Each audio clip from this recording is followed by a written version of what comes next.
है और प्रवीण राणा जी के तरफ से इस इंडिया की तरफ से बहुत सारा पुरस्कार है। स्वागत अभिनंदन हेमंत के माध्यम से।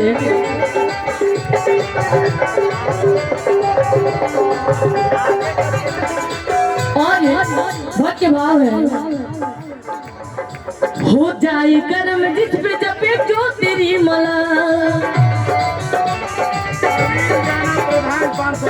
और प्रवीण राणा जी की तरफ से, प्रधान जी की तरफ से, क्या बात है, प्रधान मतलब समझते हैं ना, उनके तरफ से माता रानी के चरणों में बहुत सारा पुरस्कार आया है। स्वागत अभिनंदन है। हो जाए कर्म जिस पे जपे जो तेरी मला। थोड़ा बेंजू का भैया बेंजू का थोड़ा आवाज उठाइए बेंजू का। दे तो खुल जाए तकदीर का ताला।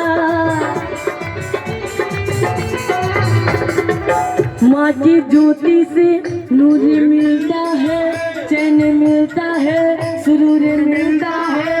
और मैया के दर पे जो भी आते हैं उनको कुछ न कुछ जरूर मिलता है।